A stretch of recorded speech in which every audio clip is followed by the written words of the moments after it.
Assalamualaikum, selamat siang. Oke, baik. Kali ini kita akan belajar penyakit kardiovaskuler terkait penyakit congestive heart failure atau yang disebut dengan gagal jantung kongestif. Nah, CHF ini apa sih? Nah, CHF adalah ketidakmampuan jantung untuk memompa darah dalam jumlah yang cukup untuk memenuhi kebutuhan oksigen dan nutrisi dalam jaringan. Ini menurut Smelger tahun 2017.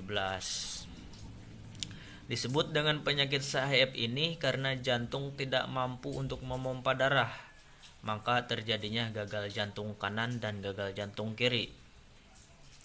Nah, gagal jantung sendiri keadaan di mana jantung tidak mampu lagi memompa darah dari jantung ke jaringan untuk memenuhi kebutuhan metabolisme tubuh. Nah, gagal jantung sendiri sering ditemui pada gagal jantung curah rendah, gagal jantung curah tinggi, gagal jantung kiri, dan gagal jantung kanan. Nah, untuk gagal jantung sendiri bukan merupakan suatu penyakit, melainkan sindrom yang timbul oleh berbagai sebab proses-proses patofisiologis itu sendiri. Nah, gejala-gejala pada CHF ini terjadinya penumpukan cairan pada lapisan dinding jantung, adanya udem pada tungkai dan mata kaki, sesak terutama setelah aktivitas, naiknya berat badan akibat terjadinya penimbunan cairan ataupun udem. Nah, manifestasi yang sering terjadi pada CHF akibat suplai darah yang tidak adekuat itu merupakan anoreksia, nausa, rasa kenyang, konstipasi, malabsorpsi, pembesaran hati, serta organ hati yang teraba lunak. Nah, gejala gagal jantung pada gagal jantung bagian kiri yaitu perasaan yang lemah, cepat lelah, sesak napas, batuk, takikardi, dipnu, dan rales. Sedangkan gagal jantung bagian kanan itu edema pada tungkai, hepar yang membesar tapi lunak, nyeri tekan, terus bendungan vena jugularis, gangguan gastrointestinal seperti asites, mual dan muntah, serta berat badan yang meningkat. Nah, dari dampak CHF ini yaitu ketidakseimbangan cairan dan elektrolit, maka terjadinya udem serta gangguan pernapasan dan pembesaran jantung. Terus ada kardiak cachexia atau yang disebut dengan malnutrisi sebagai akibat dari CHF yang berat. Serta ada komplikasi malnutrisi. Ini menyebabkan anoreksia, akibatnya asites, meningkatnya kebutuhan BMR akibat peningkatan kerja jantung dan paru-paru. Terus tidak cukupnya perfusi dan cenderung hipoksia sehingga menyebabkan gangguan proses pencernaan dan absorpsi zat gizi tersebut. Terus ada diuretik yaitu yang menyebabkan kehilangan zat gizi seperti zinc, magnesium, dan kalium. Nah, klasifikasi gagal jantung tersebut menurut New York Heart Association terbagi atas 4 kelas. Kelas pertama, timbul gejala sesak pada aktivitas yang berat. Yang kedua, timbul gejala sesak pada aktivitas yang sedang. Yang ketiga, timbul gejala sesak pada aktivitas yang ringan. Dan keempat, timbul gejala sesak pada aktivitas yang sangat ringan atau pada saat istirahat.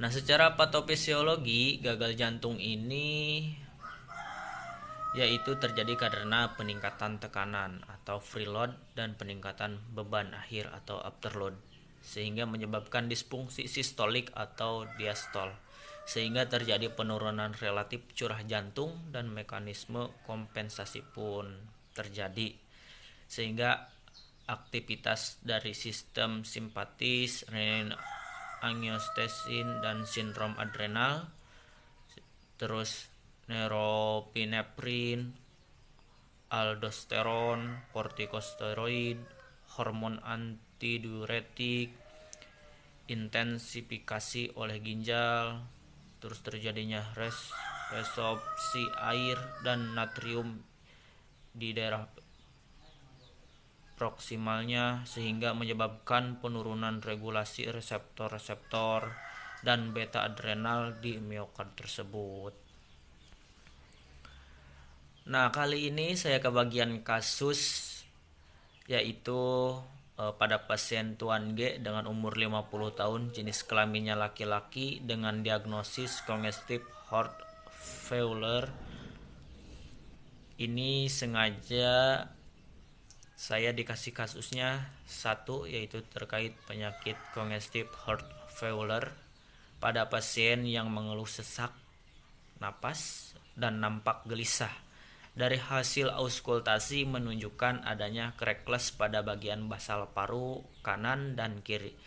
Auskultasinya menunjukkan adanya crackles pada bagian basal paru kanan dan kiri.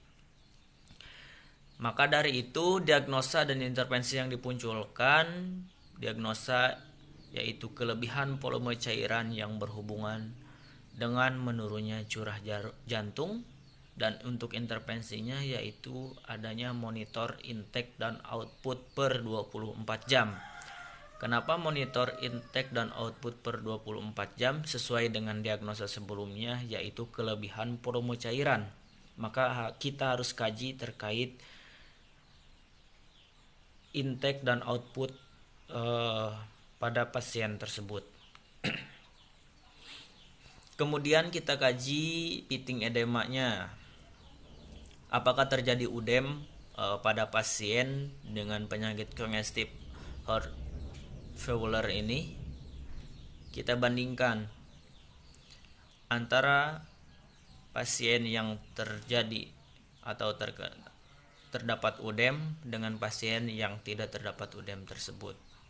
Lalu kita auskultasi suara napas karena terjadinya crackles pada basal paru kanan dan kiri. Kita dengarkan adanya suara crackles atau mengi.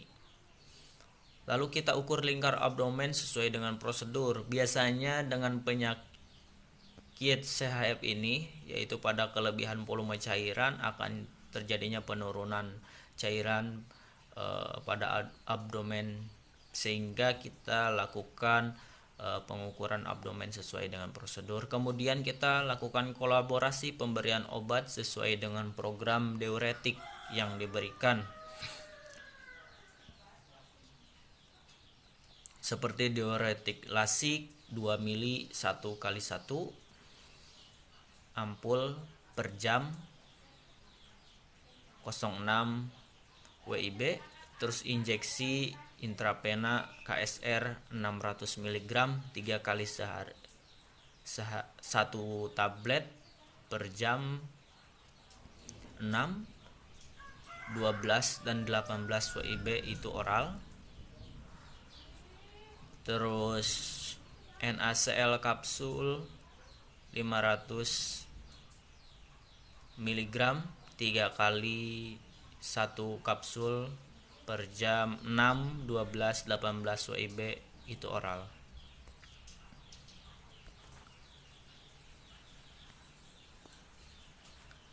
Nah, di sini ada pemeriksaan terkait. Assalamualaikum Bapak.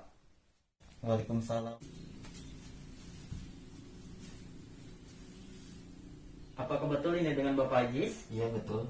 Perkenalkan Bapak, nama saya Perawat Ahmad Arya. Di sini saya akan melakukan pemeriksaan fisik kardiovaskular pada Bapak sesuai dengan kontrak yang sebelumnya. Apakah Bapak bersedia? Sangat bersedia. Baik, kalau begitu saya izin untuk mencuci tangan terlebih dahulu dan silakan Bapak untuk melepaskan pakaiannya.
Pemeriksaan fisik sudah selesai saya lakukan. Terima kasih atas kerjasamanya.